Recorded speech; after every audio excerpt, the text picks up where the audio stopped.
Pushing the boundaries of expectations, rewriting the rules of adventure are the reasons we get up in the morning. We share your hunger for a life without limits. Greetings, Kinetic Believers. So glad to have all of you back with us today for this, a transformational podcast for enlightening you to the grandeur of what already exists within you. And all of you guys out in the audience, all of you Kinetic Believers, you understand that by transformational, it doesn't mean that you are becoming something that you are not already. You are gracefully, beautifully transitioning into the greatest form by rewilding back to what you already are, the masterpiece that you come into the natural representing. Hello, Miss Maggie. Hello, Stephen. Did you know that StephenCanyon.com is the website? I think I did. I don't think you knew that, did you? www. Also, alert, this just in. Alert. News. This news just, how do you say Breaking it? news. That's it. Breaking news. Like you didn't do the news. No, well, but video of this podcast is now available. Yes. We are Every day. like we're doing now. Yeah. We got the cameras on, and so you guys can watch us do this thing. And it was quite the exercise getting to this place of making the decision. Well, I think I kind of feel like we were waiting until we could fully commit to doing it every single time. Well, we just decided to do it. We're all or nothing We just, kind of okay, people. we're getting up early anyway. So just Why not? set up the cameras. Get the crew in here, turn the cameras on. And just do it. So, hey, if you're not watching, flip over to... Yes, you can find it on the Stephen Canyon YouTube channel, which is easily accessed through the website or through any of the social media. So make sure you subscribe, and you will be notified every time we post a new video of the podcast. That's how you do it. You go to StephenCanyon.com and you can watch the video. You got it. Of the podcast. Yes. You can go to sleep watching it. You know, Right? I've been wondering if because I have to say, sometimes I like listening to things that I'm familiar with to fall asleep. I wonder if any KBs out there fall asleep to us. You know they do. I hope so. Somebody came up like to me it. the other day down in town, and I hear, I'm sitting down there by the river, Mr. Canyon, Mr. Canyon, Mr. Canyon. And I'm like, what? Who do we know? that? And so, yeah, turned around and said, it was a KB, and had spotted us there and said that, loves to relax, as he put it, listening to the podcast. And it's a form of meditation, but great idea. Yeah, absolutely. Well, and it's the whole spectrum with the KBs. We get letters about listening to it in the gym during intense workouts or falling asleep to it. So it works for any situation. Put it on, watch it, and fall asleep. That's all you have to do. We won't be offended. Speaking of friends, I ran into somebody. I was talking to them a couple of weeks ago, and I haven't been able to get this out of my thoughts. Okay. And let me see what you think about this. He said that he has watched The Matrix about 40 times, the movie. The Matrix. Dear God. 40 times.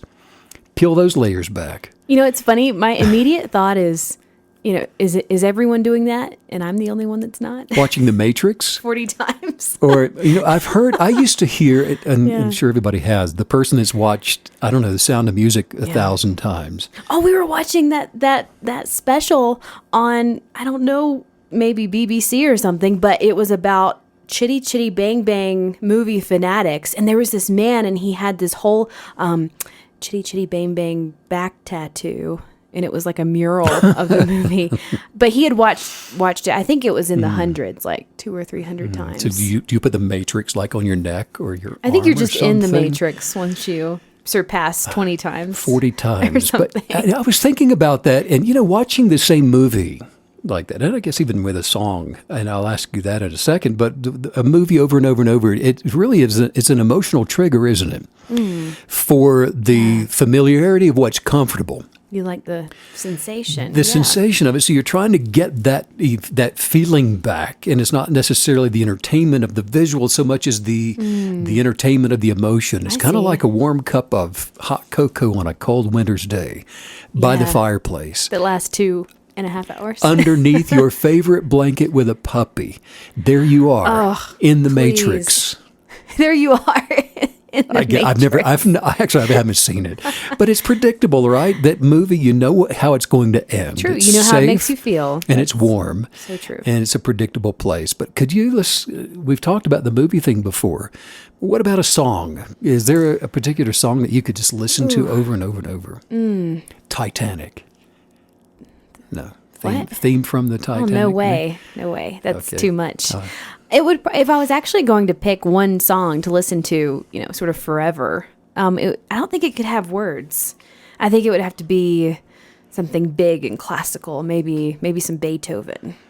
The words could become torturous, right? Yeah, if you know them too well, I think so. Unless it's maybe Enya who's making up her own language, and you're not going to figure out what that's about anyway. You could just No, that's true. I would listen to Enya for all of eternity, right? And we probably will. Honestly, you are right. In the great beyond, don't you know that's Enya true? Is playing. Yeah, I've had a near-death experience. I didn't see a light, but I heard Enya. Exactly. So I knew I was close. Relatable.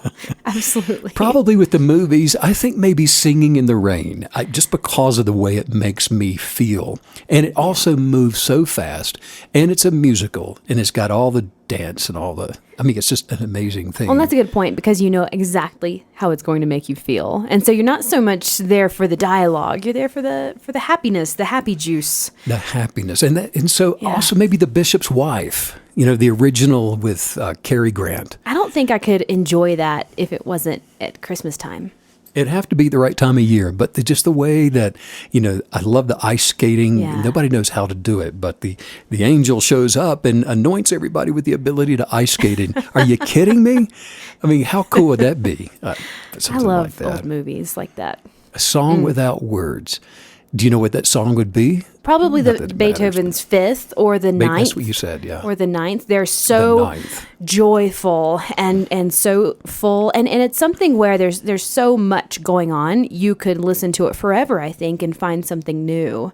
It's so nuanced. And Well, all these things are rich. choices, because we're saying, I would choose the Ninth, Beethoven's Ninth. I would choose Singing in the Rain. I would choose these things. But, in the same way, we can choose to go to a familiar place of emotional security, can't we? And that's what it means to be evolving consciously. By learning to make choices, to transcend the ego, to learn to recognize what we are identifying with as creative creators. That it's the same thing. And so I think the inclination to go back and watch a movie that's made you feel a certain way is absolutely identical to what it means to be a kinetic believer on purpose. In the same way that we evolve, and I think it's recognized pretty much universally that we have evolved and are evolving physically in so many ways, we're also evolving psychologically.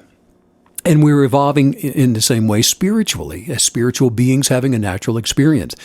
Kinetic belief actively engages you in the intentional flow of spiritual evolution. And so by doing so, the intentional kinetic believer chooses to meditate on the kind of life that you're experiencing, and recognizing that through the awareness of thoughts, the ego, the story that you tell yourself, the story that you've been believing that other people have been telling you, that you're identifying with, recognizing those through your awareness and observation puts you back in the driver's seat of the life that you're going to experience, because we know the power of belief manifests. It attracts money, health, friends, love, whatever it is that you are missing or that you want to improve upon in your life. And so it's through the meditation of those things. Wouldn't you agree? When you talk about, yes, absolutely. And when you talk about spiritual evolution, is that the same thing as awakening, or are those different? Yes, it is. The evolution of the spiritual life is an awareness, and it is awakening. It's transcending the ego. It's becoming enlightened. And through awakening, it just means that through awareness, we become something different. We've talked about it in terms of a holistic experience. It's not choosing to be different. It's like the caterpillar doesn't choose to be a butterfly, but it becomes one, and by allowing its original intention to manifest. But here it is, as believers, we actually manifest what we choose to believe. If the caterpillar could choose the life it's going to experience then you would have some caterpillars that would never become butterflies because they wouldn't believe they could become one. Oh, that's too beautiful for me. And so they would digress away from their original purpose. I saw a really cute comic the other day, and it was a butterfly, and he was just hovering over this pile of shoes. And he said, what am I going to do with all these shoes now? Because they lose all their little legs. Oh, Maggie. That's actually pretty good. It was actually, it was the drawing that made it so cute. You know, there was just this huge pile of little caterpillar shoes. I'm sorry. But that's okay. But you know what? We are in search of answers to our questions. Yes. Because that's what awareness brings, is a lot of questions, a lot of head scratching. Like, what am I going to do with all the shoes? One of life's most basic questions. But seriously, we meditate on our life questions.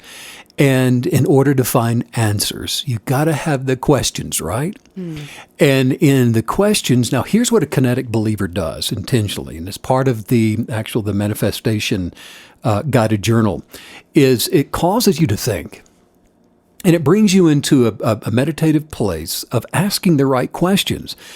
And by being a question asker, it includes the smallest questions that you may have regarding your immediate life that you're experiencing when you get up today, the things that you're going to be involved with, the smallest things, the smallest questions are included in the bigger questions, because it's by observing our thoughts, intentionally observing our dreams.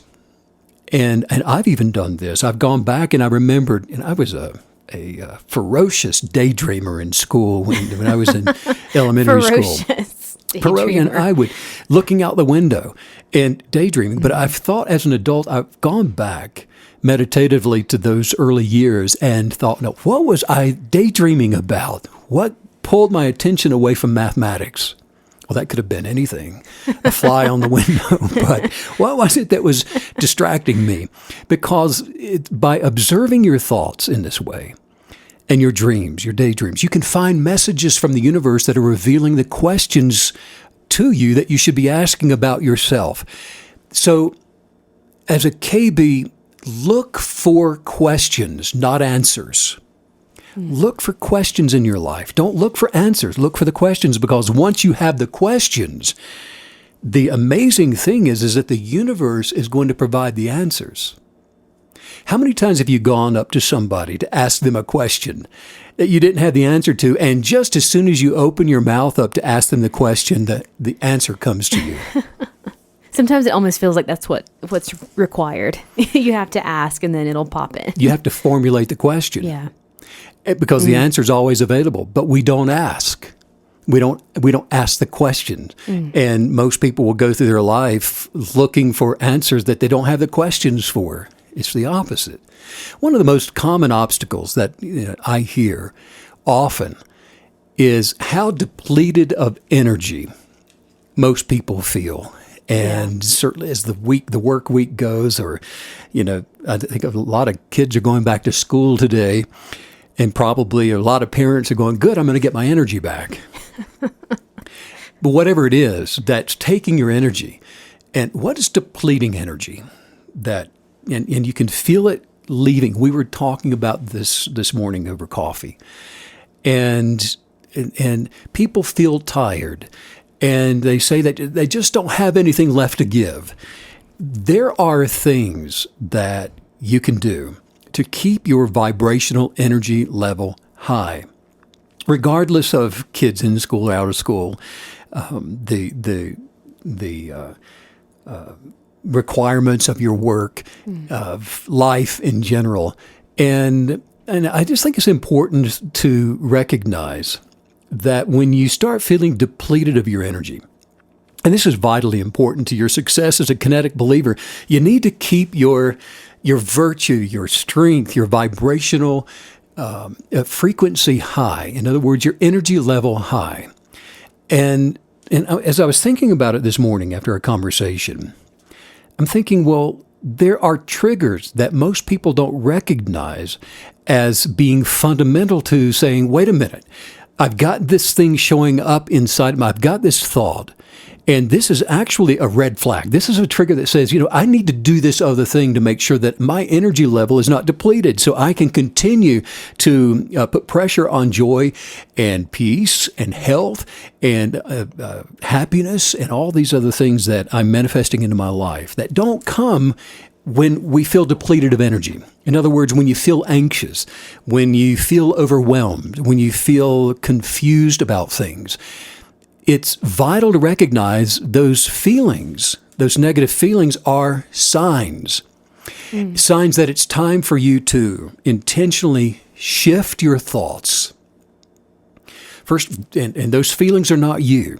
The feelings are just signs that now it's time for me to take a moment, shift my thoughts by focusing on the environment, focusing on other things other than these issues that are causing me anxiety. These triggers that can make us feel depleted, are they external triggers, or is it always coming back to the mind and how we're processing the external? Everything comes back to the mind.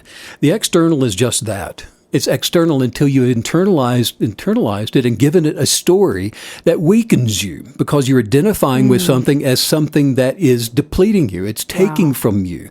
And so the observation of that and the attention of that thing, whatever it may be, in a negative way with a negative story is going to deplete you of energy.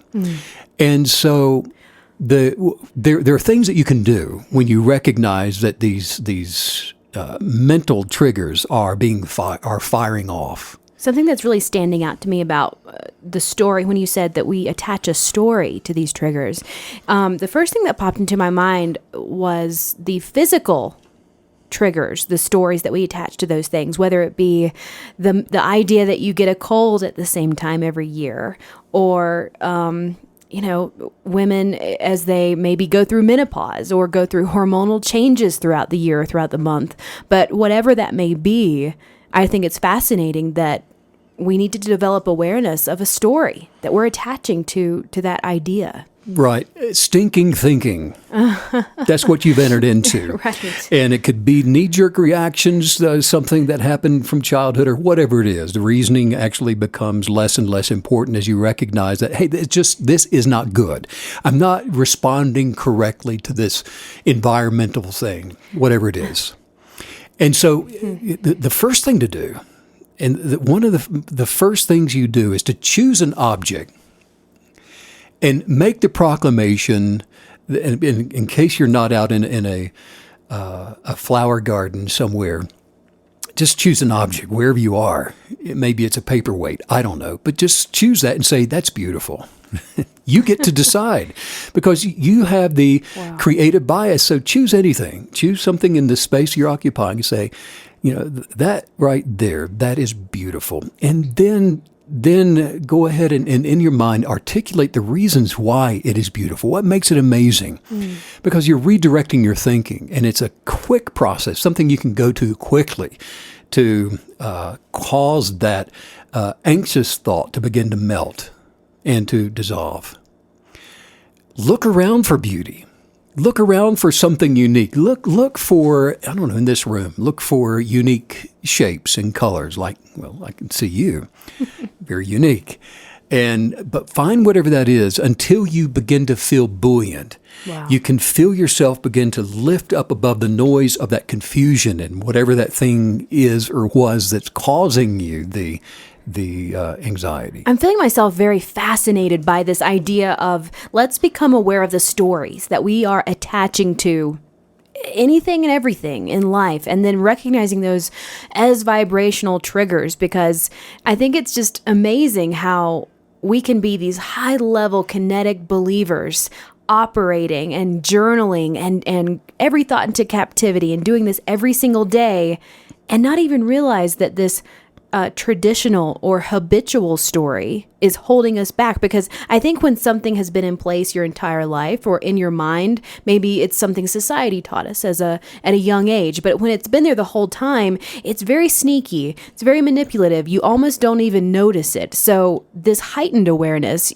really taking the time to look at everything, I just can sense that would just give us so much extra freedom and freedom where this vibrational energy is concerned. Well, that's true, because you're not going to recognize a negative trigger intellectually. You're going to recognize it emotionally. There's a bad feeling that's come in, and a feeling of being depleted energetically. You feel anxious. You can't get to everything. Too much responsibility. Too many things on your calendar. All the demands that you are internalizing, and there's a feeling that comes up first before intellectually you go, this is impossible, through reasonings. And so you cast down, like you said, or actually you said bring into captivity every thought according to what you choose to desire. In other words, like we're saying, choose something, so that is beautiful. You're bringing that thought into captivity. And by doing so, you're casting down those negative energetics. And now you can begin to feel the energy coming back, and you can feel the light from the unconditional love that you're putting toward an object that you've decided to choose as being beautiful and to define it as such.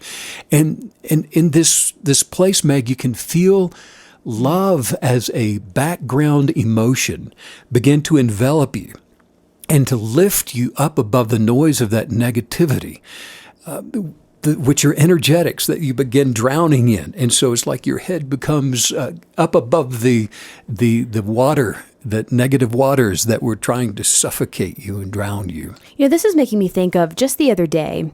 I didn't sleep well the night before. I think there's a fox that roams around here, and he triggers the really bright lights outside. And so I think he was really active or something. But anyways, I didn't get a lot of sleep. And so I did wake up the next morning. I was so fogged in. I was so tired. And I just let that sit on me all day. And looking back, how insane that was, because we're taught, okay, if you're tired, you're tired. You didn't get enough sleep. That's logical. That reason makes sense. But we get to say, no, I'm a kinetic believer. I can make this day be anything I want it to be. And I can feel any way I want to feel. And I get to choose that no matter what the circumstances are telling me. You get to choose that. You get to observe your thoughts through awareness and recognizing that, your thoughts are not you. Your thoughts are not who you are. And so by recognizing that, one of the most powerful things that a person can do is to learn to smile at the negative thoughts. I see you. You little gremlin, you. You're not me. I might just throw some water on you and watch you run. And they will dissolve. When you learn to smile at them, you can disconnect yourself from those thoughts rather than identifying with them. And they can only remain attached to you from the alignment of identity. There is no other way for that thought to remain unless you identify with it. Wow. Thoughts they will feel different as you move into a higher vibration of positive energy. They feel different. And regardless of how much sleep you had or didn't have last night, in fact, by learning to recognize thoughts, even in a physical fatigue state of being, you can still deal with them in a positive way while you go and get your rest. They don't have to take over. Now, you are in a weakened state, and it does take more applied effort in order to cast down those thoughts and bring into captivity every higher one. But when you stay full in a state of love, nothing and no one can pull more energy from you. You're guarded in that sense. And as unique creatives, kinetic believers are ego aware. But we're also intimately linked to a higher consciousness that connects all of life, and we recognize that. There was a young man busking out in the park the other day with his ukulele and beautiful voice, singing along and singing songs to us. And I had the strongest sense, Meg, that it was a version of me singing and playing the instrument. There's oneness in higher consciousness, and you see others as representations of part of you in the collective, even though you remain fully in the individualistic form of you. Yes. That's a big word. But the force of life essence lies within all of us, and there's that oneness that we are fully aware of in higher consciousness. I love this definition that you're giving us today. It's a fresh take on evolution, spiritual evolution, awakening, this concept of being in full control of your energetics, your physical capabilities, what you actually feel like, your emotions, your interaction with others, and vice versa. And so I think it's interesting because when it comes to control, sometimes I struggle with finding the balance between micromanaging and being sort of a spiritual control freak, but I feel like what you're describing is us being in control in an organic way, in the originally intended way. In the organic way being that, we all have an ego, but the ego is there as a tool for going on this journey of awareness and using it to put your hands to a form and to be entertained by it rather than controlled by it. Because look, higher consciousness, it permeates everything.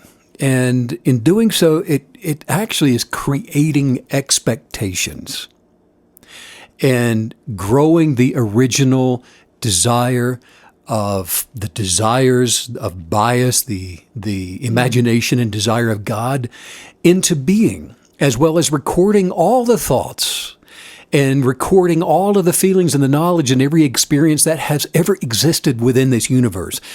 And actually, those recordings of awareness are known as the Akashic record. And in religion, the religion of theosophy, the Akashic records are this compendium. It's a collection of the concise, complete totality of universal events. Everything that's ever happened, every thought that's ever been thought, every single word, regardless of the language, every emotion, every intention, ever to have occurred in the past, present, or future in terms of all of the entities, all of the life forms, not just human, but every form within the entire universe, everything. In other words, the blueprint for every form, which includes every thought and emotion, which all have substance, has a record. And this trove of universal information, it's known as the Akashic Records. And did you know that it is completely possible for you to access this repository of collective wisdom, the Akashic Records, and all those experiences whenever you desire? And I ask this question often, and people go, well, how do you learn to do something like that, Stephen? You don't have to learn to do it because you're already accessing it just by being here. You're part of it. Everything you say and think and do, there's nothing new under the sun, that's what the Bible says. And that's what it means.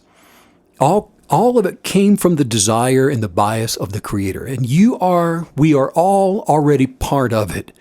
And so by the things that you choose to cast down or bring into captivity, and all the thoughts and the thinking and the doing and the energetics of life and the intentional transcending the ego through enlightenment to live and enjoy your best life, all of that, when you do these things purposefully and intentionally, you're actually engraving your life into the record and drawing from the record of all things being possible with every desire that you should choose. It seems like this perspective shift of making sure that we're understanding all wisdom, knowledge, spiritual evolution, the highest self, seeing that as a pre-existing warehouse, if you will, of information and abundance, but it is pre-existing, because I think many times when we're focused on evolving self, we're looking for something that we may believe is new.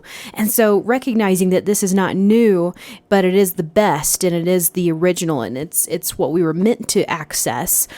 It seems like that slight shift in perspective would have a profound impact on how we manifest. That's it, isn't it? Profound in that, guess what? You're not a victim. Things don't just happen to you. Everything happens for a reason, and you are the reason. And so not only can you access all things being possible, but you're part of it. And by being part of it, and the practice and the art form of kinetic belief is that you learn to directly influence it, that the law of attraction is there to respond to you. The universe is there to respond to you. You have authority and you have dominion in the land of the living and the natural. And knowing that is 99.9% of success.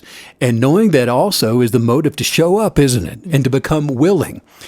Kinetic believers live life in recognition that, you know what, they know that they are powerful. And they know that they are spiritual beings. And they know that they have this ability to bring the super in onto their natural and to call things that be not into existence and to believe by adhering to and relying upon their journal beliefs to change circumstances and to attract money and perfected health and all of those things. Because you have the ability to manifest great things by simply learning how to recognize the universal mind. Wow. How do you work with all this knowledge, Stephen? How do you work with all this knowledge, No, Stephen? Just kidding. Yeah. Okay. Because there's a lot of, what do you get up every day? And I can hear somebody thinking and asking right now, elbowing somebody in the room, what do you do? What do we do with all this knowledge? It's a lot of knowledge. So where do we even begin? The subconscious mind acts as a gateway to the collective consciousness where the Akashic records exist that we're talking about. And you can learn to access it at will, whenever you will.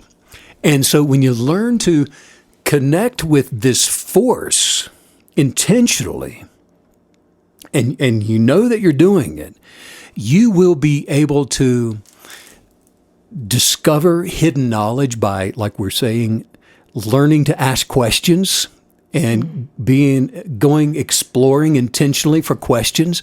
And so you'll discover these treasures that were hidden for you, not from you, but for you, so that you can use them to improve your life. You learn to participate in active healing of your own body and other people. And we don't talk enough about that. You are a healer, an intentional healer. You can heal sickness in other people's bodies. By doing this intentionally, you can recognize all of your deep connections within all living beings, not just human beings, but you have a deep connection with the puppies you see out on the sidewalk. You have a deep connection with a flower, a deep connection with a bird as it flies over. Deep connection, influence in the very fabric of existence with your mind. You have influence in this universe that goes beyond you, that permeates way beyond you. And it's easily understood within your genius of purpose that you are intentionally coming in contact with to be the expression of that into the manifestation in the empirical forms around you. And by doing all of this intentionally, working with this knowledge intentionally as a KB, you begin to uncover profound levels of creativity and this clarity of thought. And we talk about this all the time, Meg. Just this, you just know that you know it, and it's in your knower. You don't know how it got into your knower, but it's in there. And so now you know. And so right here at this place, in this present moment, indeed, meditation is the very best way to begin to access the universal mind through the openness of the subconscious mind to receive these notions of, go here, do that, say this, be an expression of unconditional love. And so all of this intentional release of your energetics, the moment that you start watching your thinker, watching your ego and what it's identifying with, this higher level of consciousness, the moment you do that, it becomes activated. Being a kinetic believer, it has heightened my sensitivities and my ability for awareness more than I ever even thought possible through journaling and through connecting with your highest self. And I just have to say that everything you're describing, it seems like it's all going to come back to developing those sensitivities, developing that spiritual hearing ability, because even if you're able to connect with the highest consciousness and this Akashic record, this higher wisdom, we have to be, the universe never screams at you. It never does. So this, again, the word sensitivity is what keeps entering my mind. And that's something that I feel like was a natural byproduct of journaling and becoming a kinetic believer.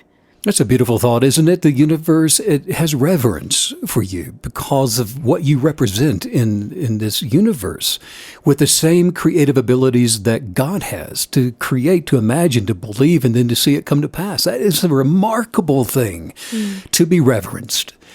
And so when you acknowledge who you are, what your abilities are, and you fall unconditionally in love with the weirdness of that, whatever that may be.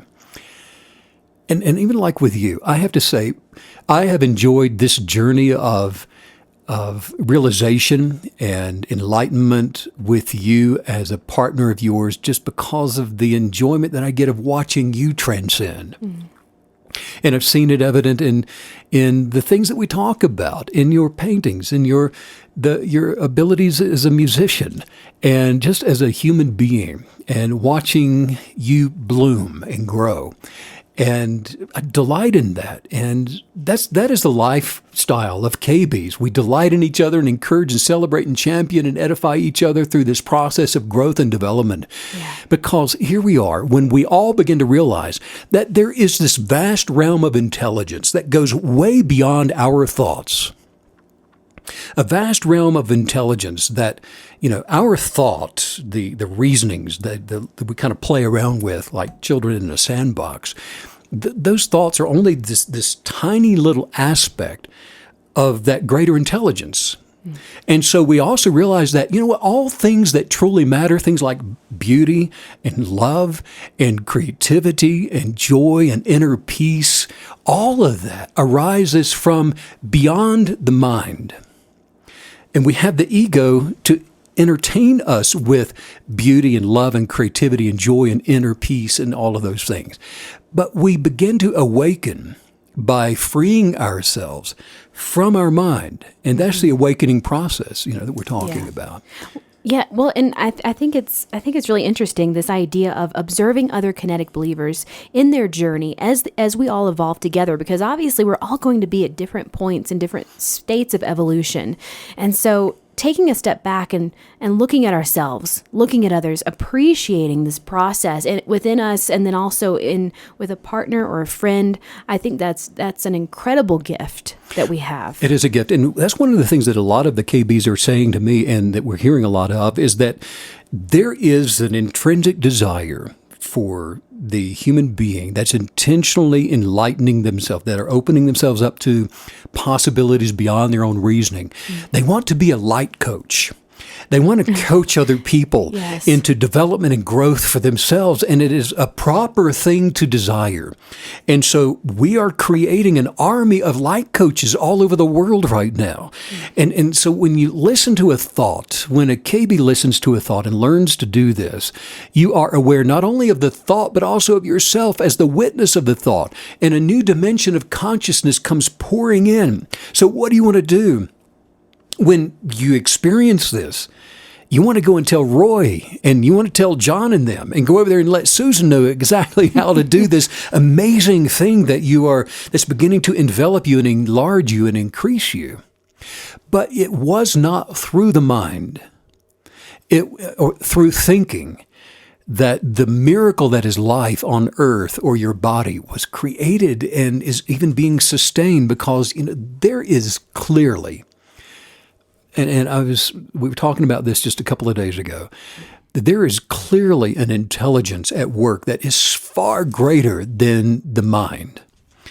And for example, how can a single human cell measuring 1/1000th of an inch across, how is it possible that it can contain instructions within its DNA that would fill 1,000 books of 600 pages each? How is that even possible? Wow.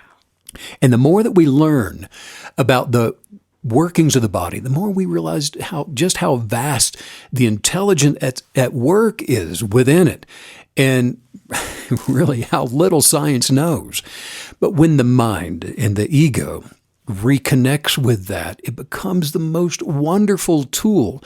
And so as kinetic believers, that's what we're doing, is we're learning to use the imagination and desire and the gratitude and the words that we speak and our actions in alignment with the energetics of kinetic belief to be able to intentionally manipulate the substance of all things that are made from that substance into our reality, where we can intentionally attract the things that make us who we are. The ego is a wonderful tool to be shared, and also to set people free from the condemnation of an abuse of the ego.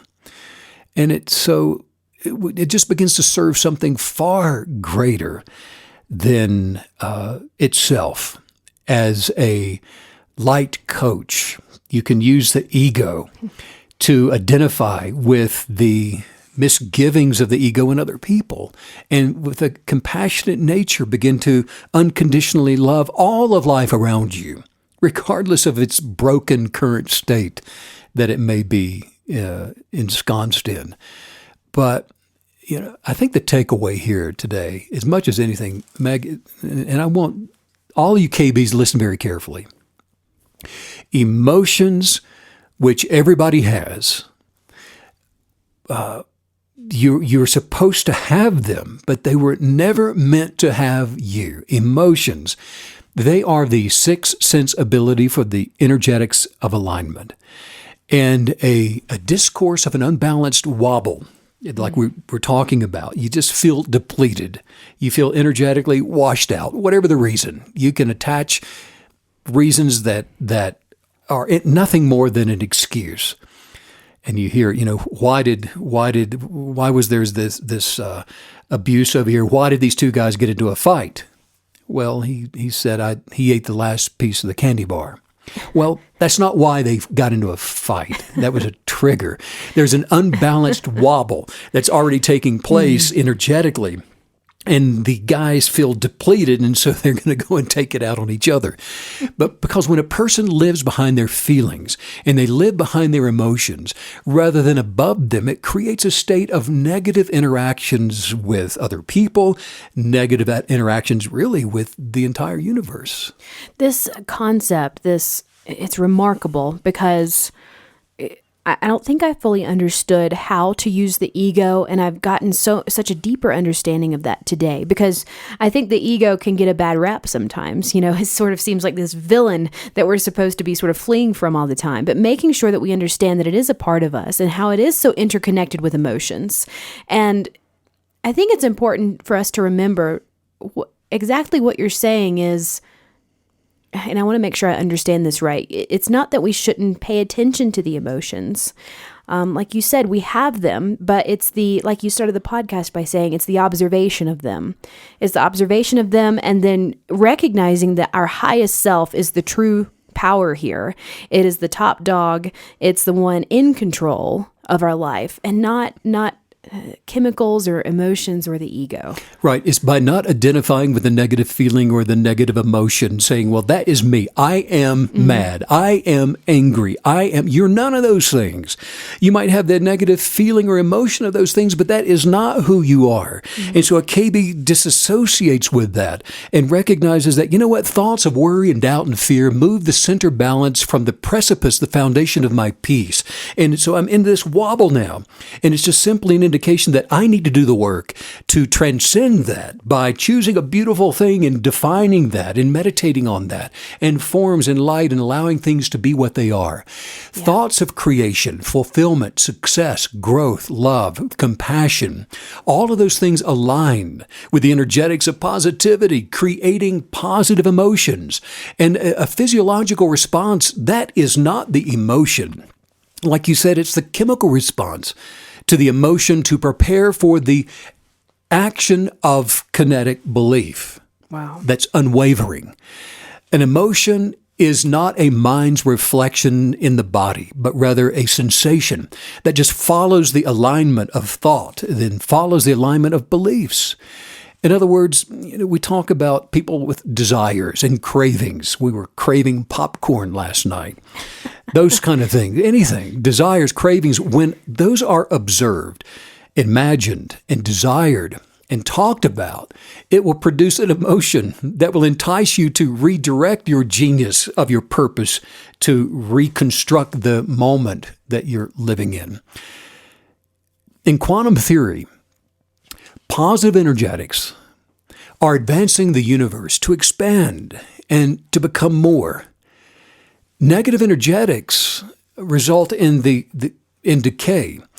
And without opposition to negative energetics, the universe would just collapse and it would cease to exist. And we may safely then postulate that positivity leads to life and negativity, death. And as such, the same explosive creative power that was released at the moment of inflation, the Big Bang, if you will, is available to the conscious mind for advancing the mind and the body and soul toward perfected completion. And by default, the destructive power of decay is also available through the subconscious for decaying the mind and decaying the body and decaying the soul toward destruction. There are two very strong, full-flowing, opposing energetics upon this earth. Both were attracted by two factious desires from the collective. One is negatively manifesting destruction, while the other one is positively advancing the mind and the body and soul. And regardless of what may be going on in your life today, around you, there is a powerful way to enjoy your best life. I mean, you're supposed to. You were created for this reason. And there are very few questions that we need to ask of ourselves. For example, are we aligned with the positive, or are you aligned with the negative? What are you influenced by? Where do you go for the answer to those questions, for that information? And I'll tell you this, don't be deceived. Whatever you spend time with becomes you. And it's not possible to commune with a substance of persuasion, positive or negative, and not be transformed by it. It was like we were talking this morning about how your energy, if you could actually see your energy, you could see it arcing toward a distracting energetic. You could see it being depleted as the energy of your soul arcs. And we can literally feel negative energy. Yeah. And we realize it's there. We recognize it. It feels heavy. It feels anxious. It's angry. It's fearful, and it's toxic. It just feels bad. And we can sense the dis-ease within us, which it manifests disease if we stay around it long enough. Negative energetics attract lack, sickness, poverty, strife, decay, death. From the very beginning, human creatives began arriving into the natural for the purpose of advancing. And a dispensation of thought creation was imagined to evolve through actually three very distinct ages of transformation. The individual and the collective journey of adventure has evolved all the way down through actually two different ages of awareness so far, where the particle attraction and particle application of attraction of each one has actually finished its work. And so the dispensation of transcending the identifications of the stories that we tell ourselves, like we're talking about today through the ego, the dispensation of that is for grafting humankind's likeness into the image of the Creator, and for us to evolve into that place, into that image. And so we come all the way down through the history of time, the corridors of time. And here you and I are today. We're doing this podcast, writing books, and we're doing all the social media. We're taking the calls and making the calls, and we're showing up and talking about all of this. And because here we are today, Meg, we've entered into the third and the final stage of spiritual evolution, where human beings are becoming fully empowered in the creative authority to experience what the Bible called days of heaven on the earth. The first age of transformation began about 6,000 years ago when the Creator intervened upon human life by recoding our DNA. And it was the interjection that created humankind's first awareness of the two opposing energetics, and desire was born into this world. The second age of transformation began about 2,000 years ago. The Creator again intervened by interjecting the life-changing power of subjective beliefs into the natural world. What a mess. But what a necessary mess. All the wrestling, all the wrangling, all the arguments and debates. You got to choose my subjective belief so it becomes the objective and I can move on with my ego and all of that stuff. And that's been the second dispensation. But the very nature of subjective realities placed the full responsibility for manifesting beliefs with every single human creative, with every single person. And now the world has entered into its third and its final dispensation of creative awareness. That's where we are now. That's why you and I get up with a bounce in our step every day. This is the most exciting time to be alive. And it is through the gift of unctions that come up from within the inner spirit that people are now receiving revelation knowledge, which is, its final translation is meteoric in scope. It's enormous what is occurring right now because the results can actually be seen. They're tangible. Miracles being manifested into the natural. Transformation is spilling out onto the pages of documentation as you and I sit here speaking today. And this dispensation of enlightenment is creatively definitive. And it is reaching completion quickly. There's always going to be challenges in this world. And even we as KB creatives will face them. But one thing that's different for us is we know our truths. We are recognizing and coming into the authenticity of self. And really, that's one of my biggest challenges, and I think yours too, is that we are challenged by others who are not willing to be authentic. And you can see them, and it's transparent, but authenticity. So, we cannot be deceived into thinking that anything less than our expanding territory or our healthy body, advancing abundant life, is going to be acceptable reality for us. We have no choice but to embrace it because we've seen it and we know the authenticity, and it becomes impossible to go on masquerading, doesn't it?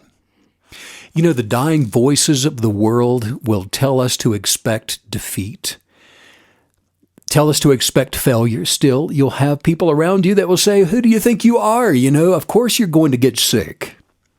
Of course there's disease that can crumble your body. And of course you can expect broken relationships. And of course you can expect financial trouble. There are going to be all of those dying voices in the world that will try to convince you of that being your authentic self. But when we live by kinetic belief, we believe in our abilities to align with love, which says that I can attract into my life anything that I choose through the power of kinetic belief. Love says that nothing is impossible for me. Love says that all things are possible for the law of attraction to manifest through the power of kinetic belief. Love says that the best life is mine. It is mine through kinetic belief.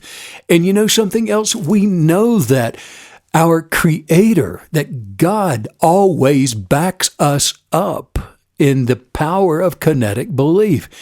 And there are just so many ways to live this life, but there is only one way that produces results, good results. And there are just so many ways to avoid the reality of deceptions by living boldly and fearlessly. And that is the first thing. And we were just talking about this, to let go of the familiar so that you can become bold in your expectations. You can become fearless in expecting to act out and live out the things that you've been journaling. So we ask for the guide of wisdom just to lead us into eternal truth. Learn to practice asking the questions, and the universe will always answer. And we do so by, being alert and keeping ourselves prepared. And like you're doing every single day, you dig your heels in deep into your kinetic beliefs. And you don't come up until you expect to see the answers to the questions that you're able to ask through the power of wisdom. And refuse to budge from the truth of your purpose. And you'll stand firm now and in all of the days to come. And together, I'll tell you this, all you KBs that you've got this hunger, and you've been letting us know about this through your emails, that you want to be a light coach for other people. It is possible for you to not only guard yourself against every single deception, but to begin standing in the gap for those that you love, to guard them against those deceptions as well. And just like Noah Langley, who wrote The Wizard of Oz, said, pay no attention to the man behind the curtain. Big finish.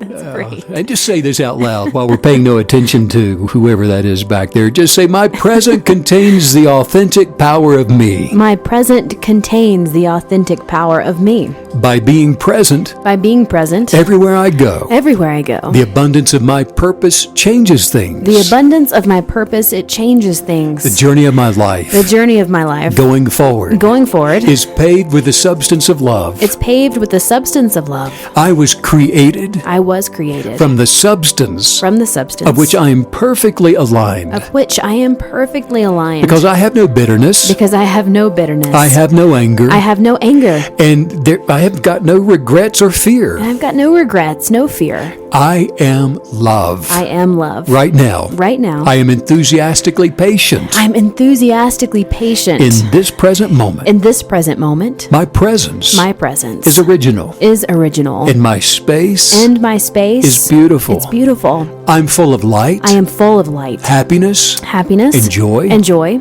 How do you like me now? How do you like me now?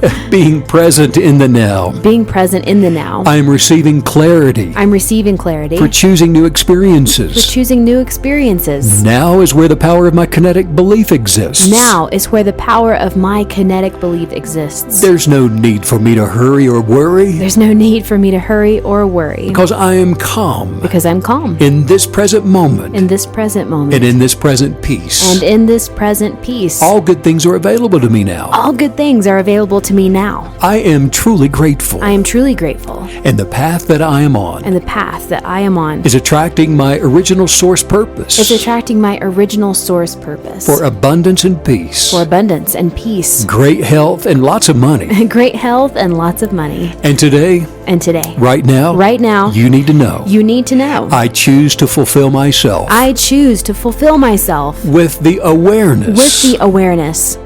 Of me. Of me. This is one of those podcasts that I am going to have on repeat. There was so much that I need to continue to unpack and understand and listen to on repeat. I think that's something I'm going to repeat this one this weekend. That would be the perfect opportunity. Good idea. Yeah.